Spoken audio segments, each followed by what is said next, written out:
ये जो चाचा भतीजा मिलके जो खेला किए हैं, विश्वासघात किए हैं बिहार के जनमत के साथ, उसका परिणाम आएगा और कुढ़नी हम लोग अच्छे मत से विजय प्राप्त करेंगे। नमस्कार, आप न्यूज फोर्नेशन देख रहे हैं। मैं हूं आपके साथ वंदना।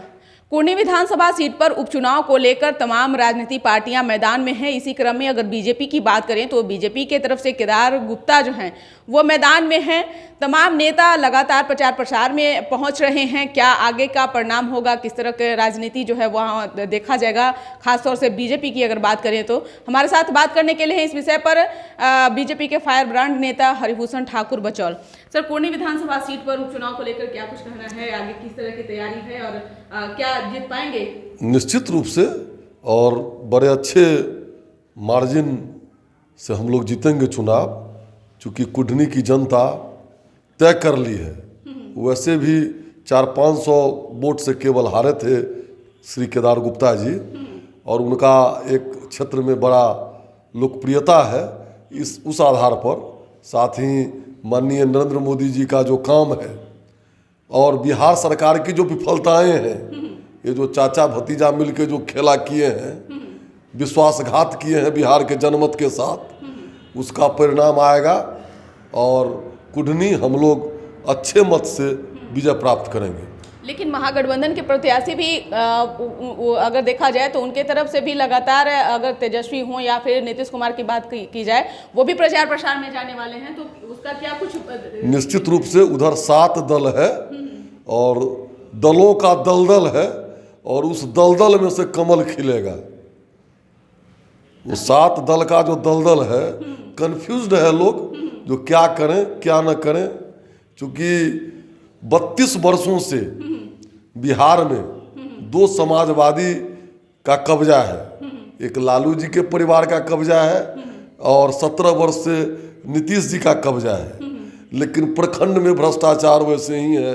मृत्यु प्रमाण पत्र, आवासीय प्रमाण पत्र, चरित्र प्रमाण पत्र, थाना, अभी किसानों को खाद नहीं मिल रहा है और ये लोग अपना सत्ता के मलाई को खा रहे हैं। तो बिहार की जनता एक बार मन बना ली है कि भारतीय जनता पार्टी जो नीति सिद्धांत की पार्टी है, विचारधारा की पार्टी है, इन लोगों का न कोई विचारधारा है न कोई लक्ष्य है, केवल एन केन प्राकृण सत्ता को प्राप्त करना चाहते हैं।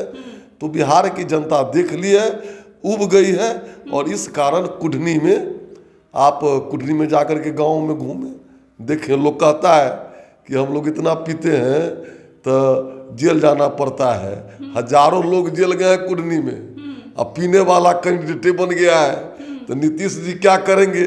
नीतीश जी की जो दोहरी मानसिकता है, एक तरफ थोड़ा पीने पर 5 लाख आदमी जेल चला गया और पीने वाले को टिकट देते हैं।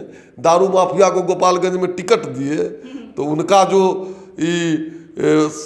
साधु अपने आप को जो बनते हैं, उनका चरित्र उजागर हुआ है कुढ़नी में। कुढ़नी की जनता इस बार मन बना लिया है कि ऐसे दगाबाज नेताओं से बिहार को मुक्ति मिले। आपकी बातों में कितनी दम है? मेरे बात में कितना दम है तो समय बताएगा। पूरा 200% हम लोग जीतेंगे कुढ़नी। एक तरफ देखा जाए बिहार में शराबबंदी को लेकर के है तौबा मचा हुआ है। अगर देखा जाए तो इधर फिर आंकड़े बढ़े हैं मौत के। अगर यह भी देखा जाए तो जो ड्राइवर हो या कोई भी हो, वो पी करके गाड़ी चला रहे हैं, जिसकी निश्चित रूप से इसमें जदयू और आरजेडी के बड़े बड़े नेताओं का संरक्षण प्राप्त है। ये लोग मोटी कमाई कर रहे हैं और बिहार के बच्चों के भविष्य के साथ, बिहार के जनता के साथ ये लोग खिलवाड़ कर रहे हैं। एक सवाल यह भी है कि जिस तरह से चुनाव को लेकर तमाम राजनीतिक पार्टियां मैदान में भले उतर गई हो, लेकिन अगर बात करें केदार गुप्ता की या फिर मनोज कुशवाहा की, तो दोनों जो प्रत्याशी हैं वो कमजोर नहीं हैं, लेकिन नीतीश कुमार प्रचार प्रसार में जाएंगे, फर्क तो पड़ेगा। नीतीश जी का कोई नहीं, अब नीतीश जी फ्यूज बॉल के झालर हो गए। नीतीश जी का अब बिहार में कोई जनाधार नहीं रहा। कितना बार, कितना विश्वास आदमी का पुत्र का पिता के ऊपर से विश्वास हट जाता है, पति का पत्नी पर से विश्वास हट जाता है। विश्वास पर राजनीति चलती है, लेकिन बार बार छले हैं। और छलने के बाद अगर जनता का भला होता तब तो ठीक था। उनको आने जाने से भी कोई फर्क कुछ नहीं। बीजेपी जीत रही है। हाँ, बीजेपी जीत रही है और इन लोगों का अध्याय समाप्त होने वाला है। बहुत बहुत शुक्रिया। तो आप सुन रहे थे क्या कुछ कहना था बीजेपी के फायर ब्रांड नेता हरिभूषण ठाकुर बचौल का। साफ साफ इन्होंने दावा कर दिया कि उन्हें विधानसभा सीट जीत रहे हैं। अब ना तो तेजस्वी में कोई बातें रह गई है और न ही नीतीश कुमार में, दोनों के दोनों जो है वो अब हताश हो चुके हैं। बिहार की जनता अब उन्हें समाप्त करने के कगार पर लगी हुई है। लेकिन इनके दावे कितने सत्य साबित होंगे वो तो कोनी विधानसभा सीट के उपचुनाव के परिणाम के बाद ही पता चल पाएगा। इस पर बस इतना ही। बने रहिए न्यूज़ पोनेशन के साथ। तब तक हमारे चैनल को सब्सक्राइब नहीं किए हैं तो कर लीजिए। धन्यवाद।